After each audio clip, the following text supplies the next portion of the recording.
everybody, this is Maria Weaver and welcome back to the Simplified Bookkeeper. In this video, we're going to dive in and continue our discussion around building a winning bookkeeping tech stack. And specifically today, we're going to talk about a fun topic, at least to me, is talking about invoicing your customers and then really how to save money, how to increase your profits around the payment fees associated with receiving customer payments. So let's get into this. We're going to talk about three things. I'm going to give you 3 tips in this video that are going to help you do just that.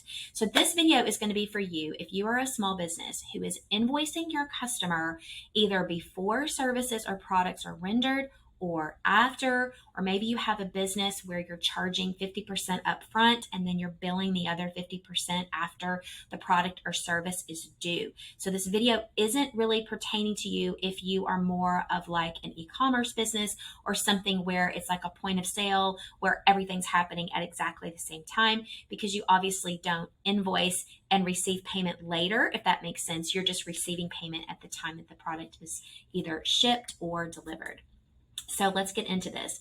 The first thing that I want to chat with you about is about payment processors in general, just to make sure that we kind of talk about this landscape a little bit. So there are so many payment processors out there. And the reason is that there are fees, right? There are fees that you and I are paying as business owners to these companies. And everybody kind of wants a bit of the pie, right? Everybody wants to get that 1% ACH transfer or that 3% credit card fee. And so there's a lot of different options for you to choose from. And honestly, it's a little bit much, right? We're trying to run a business here. We don't really know which payment processor to go with or how it's going to help you.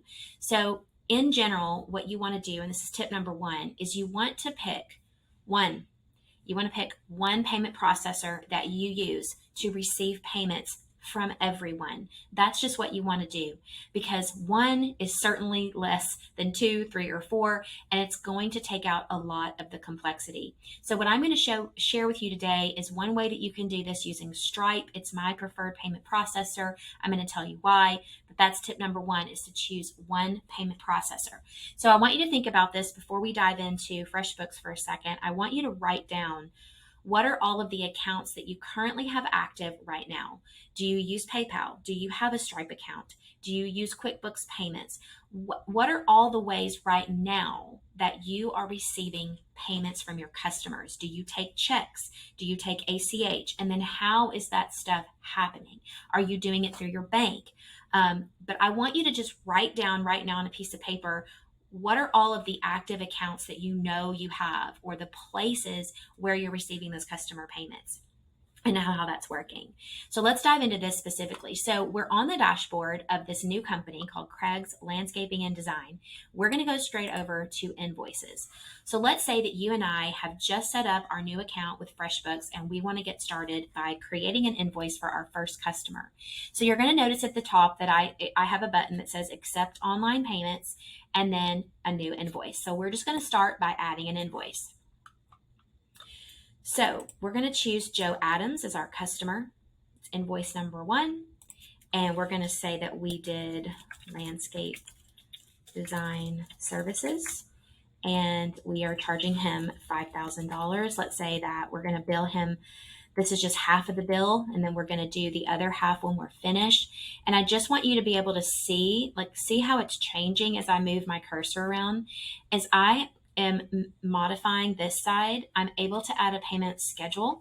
So if this is the total amount, so if the $5,000 was the total amount, then I could break that down and charge that to the customer in a schedule if I didn't want to, charge them everything up front.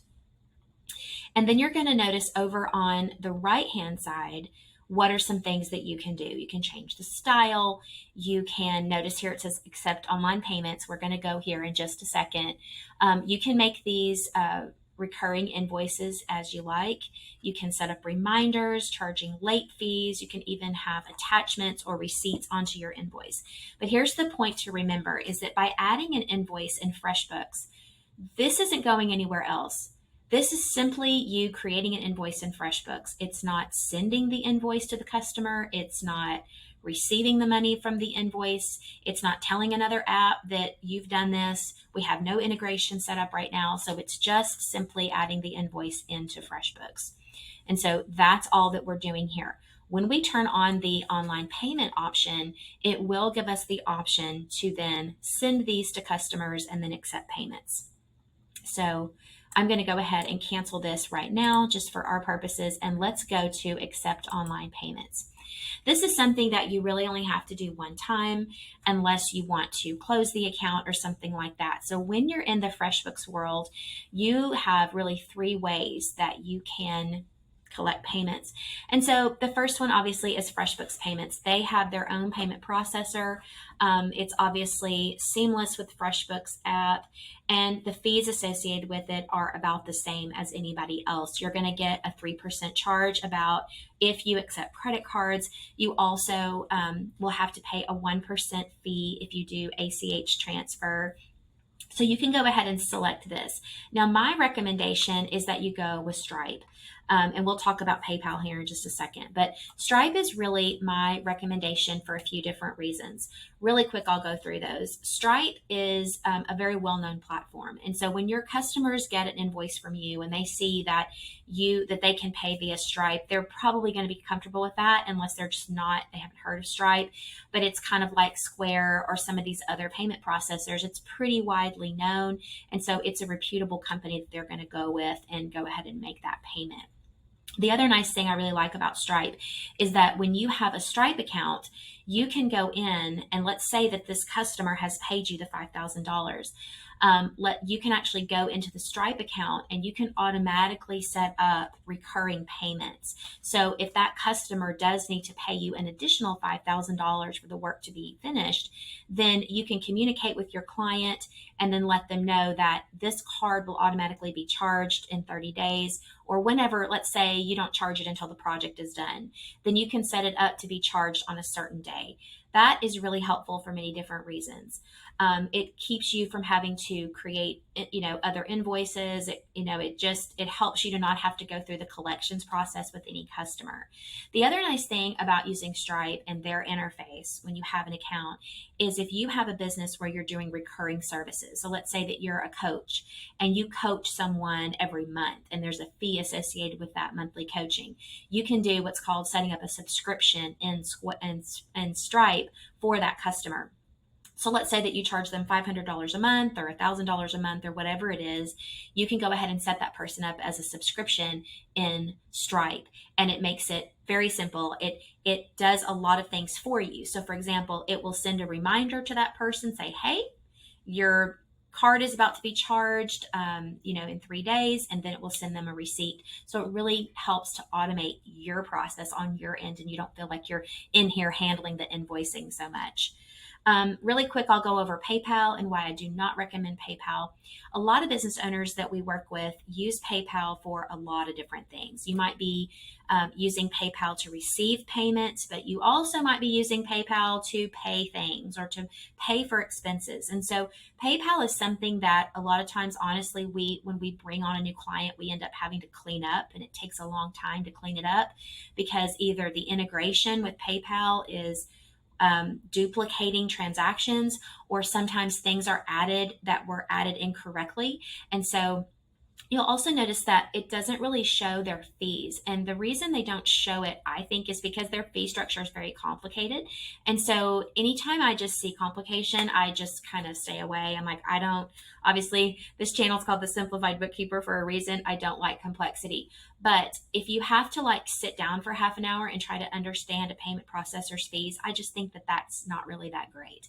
So for a lot of reasons that I won't go into all of them, I just don't recommend PayPal. There's a couple of those that I shared. So tip number one, again, is to choose one payment processor. My recommendation is that you go with Stripe.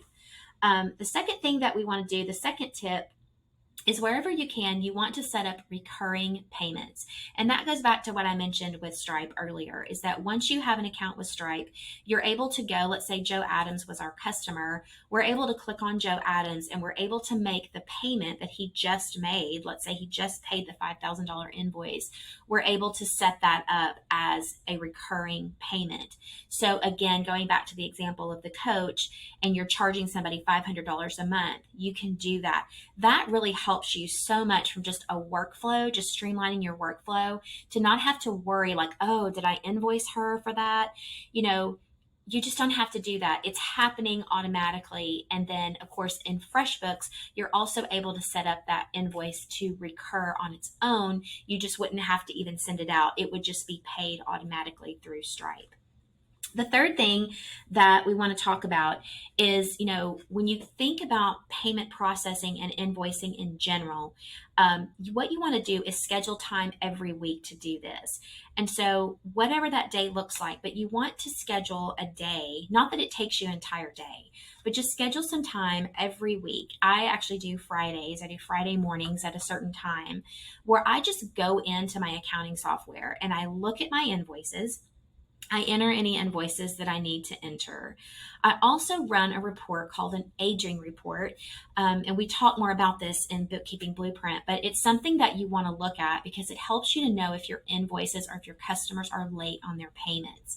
So some of the tips I've shared with you today are really to help you not have that situation. It's really a best practice if you can either bill before the service is rendered, or you can set people up on an automatic monthly payment so that you just mitigate as many payment issues as you can.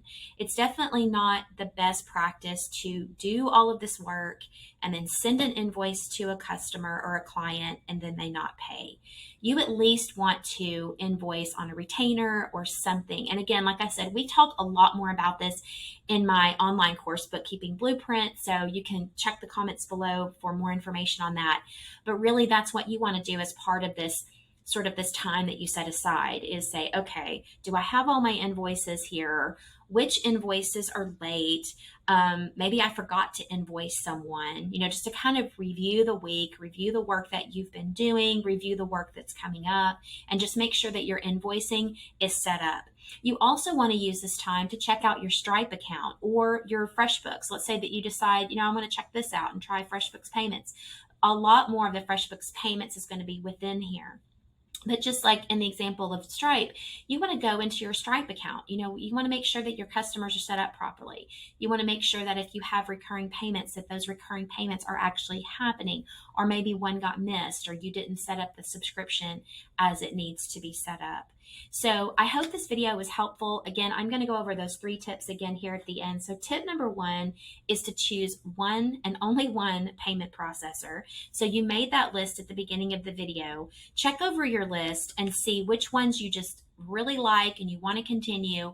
But I would really highly advise that you just choose one and then you just inactivate the other ones or do what's needed just to move you to one payment processor.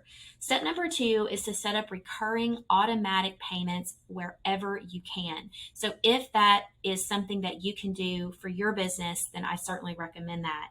And then number 3 is to pick a day that you're going to look over your invoices. You're going to create invoices here in FreshBooks. You're going to make sure that your recurring payments in Stripe are being handled correctly. And just make sure that, you're working really hard here. You want to make sure that you are billing appropriately for the work that you are doing.